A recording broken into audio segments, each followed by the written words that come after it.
Hi, Chris McClune here, and this is live at FDIC. We're at FDIC International 2024. This podcast is being brought to you by Firehouse Subs and the Firehouse Subs Public Safety Foundation. Enjoy more subs, save more lives. Find out more about restaurant ownership at www.firehousesubfranchising.com. I am here today with Fouts Bros representative, Dylan Coyne. He's the director of sales for Fouts Bros. And we're going to talk a little bit about Fouts Bros, how they got to where they are today, within the fire service, a little bit of history, and how they are helping with some of the supply chain challenges that we now have in the industry. It's no secret that, since the pandemic, things have been a little tough, with backlogs and, a lot of different challenges that we've had in the fire service. So we're going to talk a bit about how Fouts Bros is helping out with that. But to get us started, so Fouts Bros itself, on the fire side of the business, 1990. So can you tell us just a little bit about the company Fouts Bros and its roots back in Smyrna, Georgia? So even before the 1990, we've been family owned and operated since 1952. Scott's family started a gas station in Smyrna, Georgia, and it expanded into Smyrna Truck and Cargo along with Fouts Brothers, and it's grown to what you see today as Fouts Fire. Okay. It's been an incredible ride, and it's really interesting to see how we've transformed into that. And Scott Edens, our owner, he's third generation. Him and his wife, Heather Edens, are very involved, very hands-on, and they're just incredible people to work for, and they've really grown in an awesome company. And now you're located in Milledgeville, Georgia, with a pretty sizable, I've been there, so it's a pretty sizable manufacturing plant with, I think, close to 200,000 square feet dedicated to the fire business itself. And I think that's where I'd like to take us next. And because having been there, having seen the lines that the trucks are coming down, it's clear when you go there that the approach to fire apparatus manufacturing is a little different at Fouts Brothers than you may be accustomed to at other manufacturing facilities. So talk to me a little bit about how that approach, how Fouts Brothers approaches apparatus manufacturing differently. So in the past few years, we have gone towards more of a standardization approach, which allows us to kind of control our lead times and build times as well. So like when you were at the facility, you saw the plant, you saw the production lines, there's 4 slots, and you're able to move up each week, and then you spend another week in testing QC and all of that stuff.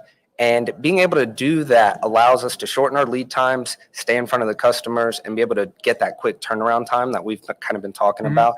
And that's kind of been a huge part of our company, is that expansion in the last year or so, actually.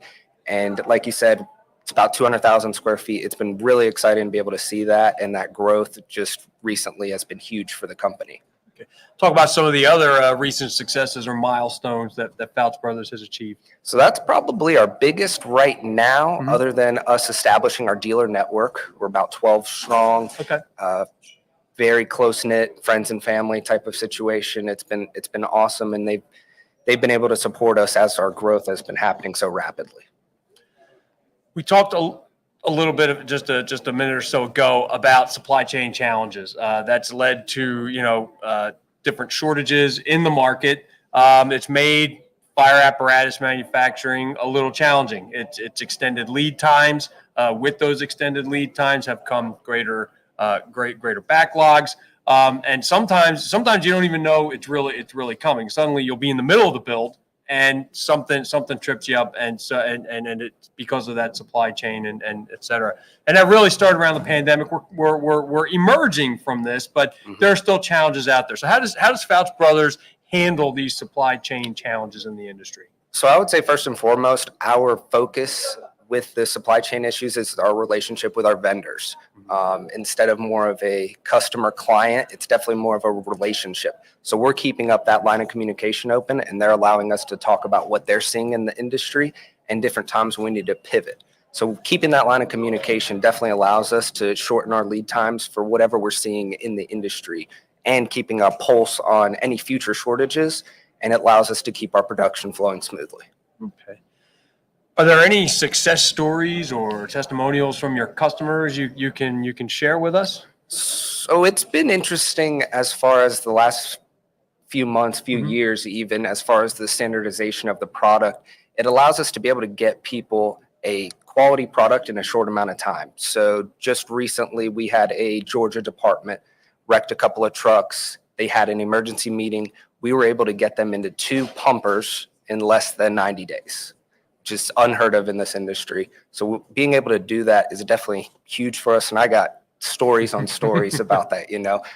We had another Tennessee department in the same boat, and we were able to get them into a 3,000-gallon tanker in less than 30 days. And then we're looking at doing an engine for them as well.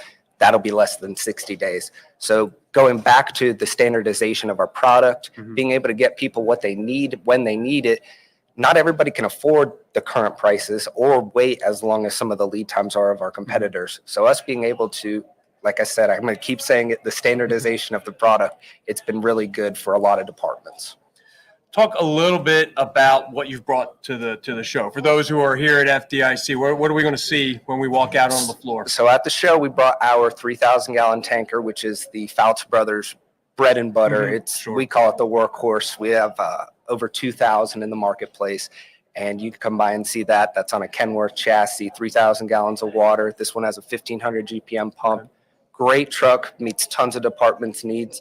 And we also brought our Fouts 4, which stands for First Out Utility Rescue Truck. And we got a whole compartmentation set up in there from FMI. That truck has a 1,500 GPM pump on it, 9-foot body, and it's all on a F550 chassis. Really cool truck, always popular at the show. Great. Come check it out, put your hands on it, take a look at it. It's a good truck.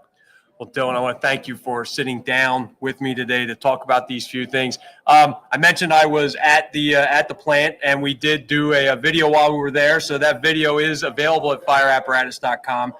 If anybody wants to find out more information on the company, a little bit more. We talked a lot. Scott talked a lot about the Fouts 4 during that video. So there's plenty of information out there. What is your booth number?